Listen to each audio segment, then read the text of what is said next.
Hi friends, and welcome back to my channel. Welcome to St. Rogers Street, where we talk about all things DIY hand embroidery. My name is Kylie and I've been embroidering for the past 4 years.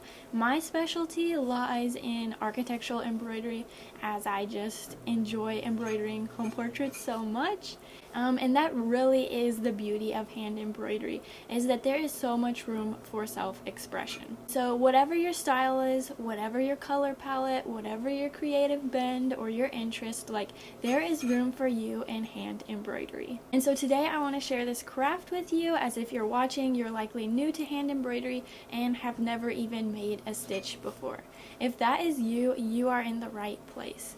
So oftentimes over on my Instagram, I get a question like, hey, I'm new to hand embroidery, where should I start? And so basically this video that I'm making now would be my response to that question. But before we jump into this, I just want to share 2 things with you about hand embroidery. So no matter what intricate piece you've seen, let me just debunk your ideas of hand embroidery and tell you that it is not as complicated as it looks. Hand embroidery is very simple. There are a lot of different stitches that you could choose to stitch with, but I would just recommend starting with some beginner friendly ones. And I'm actually going to be creating a stitch along of 10 different stitches that we can stitch together, and that will be coming in the next few weeks, so be on the lookout for that. But until then, I do have single stitch videos on my channel. You can check out that playlist called hand embroidery stitches. But yeah, so there are a lot of different stitches, and wherever you start is going to be your starting point, and it will only get better from there. So yeah, hand embroidery is super easy. I will say it is just a bit time consuming, but also in that it is very relaxing. So it's a super fun craft to start and have some nice, quiet, relaxing time. The second thing is that hand embroidery has a very low startup cost. So there are other crafts out there that maybe take $100 upfront costs or $500 or more. Other crafts and hobbies can be so expensive, but with hand embroidery, you honestly, you can start this with $5. I'm going to show you those supplies that you need to get started, and then I'm going to show you how to use those supplies to get started on your first piece. And so let's go ahead and jump right in. So in its most basic form, you need these 4 embroidery supplies to get started, plus some scissors, which you probably have laying around the house. So first you need an embroidery hoop. You can find these at your local craft store, and all these supplies at your craft store. These typically come in the sizes from 3 inches up till 12 inches, and I feel like the most common size hoop that's used is around 5 to 8 inches. So somewhere around there should be a good starting point for you. And they come in different types, there's wooden ones, there's plastic ones. Personally, I really prefer the wooden ones, and I also really like these as you can stain the outer hoops to give them a bit more character. Next, you'll need an embroidery needle, and you do want to make sure that it is an embroidery needle and not a sewing needle, because you need to make sure the eye of the needle can fit your thread in it. So here, this is a size 5 needle, which is a pretty standard size, and you can kind of experiment with different sizes you like. Next, you'll need some embroidery floss. So this is DMC embroidery floss. It is very well known and a very well trusted brand, so I would definitely recommend that. You can get it for 69 cents a color, and they have a huge selection of colors. They are so fun to pick out, and they're so fun to create different color palettes. Next, you'll need some fabric. So I would recommend 100% cotton fabric for beginners, as it's cheaper and it's easier to work with and experiment with. But if you do want something of a little bit higher quality, I personally really like stitching on a cotton linen blend.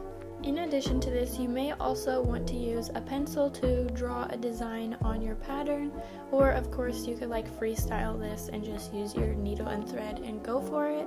But if you want to have a map of what you're doing, you can use a pencil. Though this is something as a beginner I wish I knew a lot sooner, because I was actually using permanent marker to create my designs, and I would definitely recommend a beginner to get this friction erasable gel pen. So it's one of those friction erasable pens where if you draw, you can turn it around and erase it. But how it works on fabric is you draw on your fabric and there's ink, there's lines that you see, and then whenever you're done stitching and you want to erase those lines, lines, what you do is you hit it with some heat like a blow dryer and your ink totally disappears. And now that we have our supplies, here's what we do to get started. So you're going to want to take your embroidery hoop and twist the knob. Don't twist it all the way off, but just enough so that the inner hoop can pop out. Then we're going to take our fabric, and you can go ahead and cut it to about like an inch wider than the circle. So you want fabric to be popping out of the sides. And then we're going to put the outer hoop on top of the inner hoop and begin to twist the knob. You won't want to twist it all the way, just a little bit, and then you're going to begin to pull on the edges of your fabric to make it nice and tight and smooth, and then you're going to twist the knob a bit more. And so the goal with this is to make the fabric really taut. Like, we want to make it like a trampoline so that if you push your finger on it, it will bounce back. And so this is basically just a series of like pulling the edges of the fabric and then twisting the knob, and you're going to keep repeating that until you have some really good tension there, and that's when you'll know when you're ready to stitch. So a good way to test if you're ready is to push your finger on the fabric, and if the fabric bounces back, you are good to go, and it should sound kind of like a drum. And here we are, ready to go. So if you just wanted to like freestyle this hoop, you could be good to go and ready to stitch. But I also wanted to show you, like, if you've purchased a pattern or you have a pattern you want to transfer on your hoop, this is how you would go about doing that. So here I'm going to slide my pattern underneath my hoop. Though I would normally put like a light table or my iPad screen under this image, but for the sake of this video, I'm just going to do a quick little transfer. And so here I'm using my friction erasable gel pen. By the way, these can be found at your local Staples. I'm not sure actually if they sell them physically anymore, but like online they have them for sure, or I have them in my Etsy shop as well. So here I'm just tracing a bit of my pattern, and it's okay again if I'm a little bit messy with it, because this ink will disappear with a blow dryer later on. And this is what it looks like. So the design is actually on the wrong side, so what I'm going to do is untwist my hoop and my fabric, and I'm going to pop that out and put it back on the correct side so that I can begin stitching. During this step, I also like to double layer my fabric. So here I'm putting another piece of fabric underneath my correct fabric that's been transferred. This just kind of helps strengthen it. It helps keep the light from shining through the hoop, and it helps kind of make it look a little more professional. And also while you're stitching, there's going to be a lot of strands back there, so it kind of helps hide that and make it not see-through through the hoop. And now I'm just going to do that step again that I just showed you of like tightening the hoop and pulling on the edges of the fabric until it's nice and tight. Once it's ready to go, I'm going to grab my needle and my thread, and it's easiest for this DMC embroidery floss if you pull it from the side with the numbers on it, because it tends to not get tangled that way. So there's just a little tip. So I'm going to cut some off. And with this thread, I just wanted to show you that there's like one embroidery piece of floss, but this piece of floss is actually made up of 6 separate strands of thread. So you don't have to work with all 6. You can choose to work with 1 or 2 or 3 or 4 or 5 or 6. So it's up to you, or oftentimes in patterns you'll see like using 3 strands of thread. So you'll just split it accordingly. I'm doing mine in half with 3 pieces. And now I'm going to thread that on my needle. It does help if you lick the threads first. And then here is another trick to create a knot at the end. I think that really helps anchor your project before you get started. So you'll have your thread, the bottom of your thread pinched in your thumb like so. Then you'll put your needle right next to that in your pinched thumb. Wrap the top piece of thread around the needle once, twice, 3 times, and then pinch that in your thumb and pull, and you will have a knot created at the end. This is called the quilter's knot, and it's a really great trick to create a knot. And so from there, because I've created this knot, it's going to be super handy.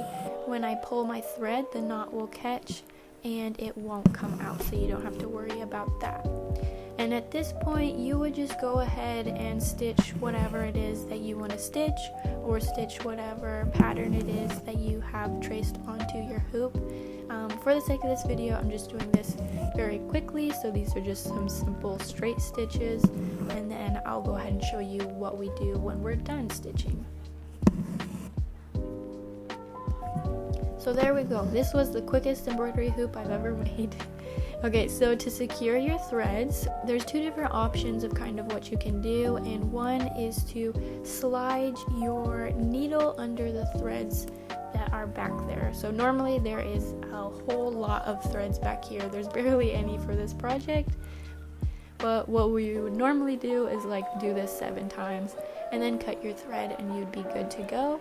But another thing you can do is also double knot it. So here you can see I'm going through this loop, and that was one loop, and then I'm going to create a second loop and go through that knot, and it is secured so your project and your threads won't come loose. And so this is what we have so far, and now I'm going to show you how we can finish this hoop up. This is called the running stitch, and this is the most basic method to back a hoop. So I've threaded my needle and I put a knot on the end so it got caught there, which is a good thing, and I'm just going up and down through the fabric, and I'm going to do this all the way around. So it's very simple. So once you've made your way all the way around, you'll want to take your needle up through the fabric near where you initially inserted or started. And I'm going to go ahead and get rid of my needle. I'm going to grab these 2 strings and I'm going to pull them both tight, and this will act as a drawstring closing the back of the hoop. I'm going to pull tight and go ahead and double knot that, and then simply trim off the excess threads, and we have completed the backing part of our hoop. Now if you did use this friction erasable gel pen, you'll notice that I have a few lines that are still exposed. So to get rid of those lines, I'm simply going to hit it with some heat, and I'm going to use my blow dryer, and you will see that this gets rid of all the lines, and it is a really handy thing to have. Now I will say, just be careful when you use this pen. It's best for lighter color fabrics, because if you use it on a darker one, wherever you have pen marks, it will kind of leave like a white mark for that. And now that all our pen marks are gone, we are left with a clean stitched hoop, and that's all it takes to complete your first piece. Thanks so much for joining me today. I hope you enjoyed this video and learned lots and feel confident in getting started with your hand embroidery journey. Don't forget to be on the lookout for my 10 beginner hand embroidery stitches that will be available in the coming weeks as a stitch along, so you can stitch with me over here on YouTube. And until next time, my friends, happy stitching.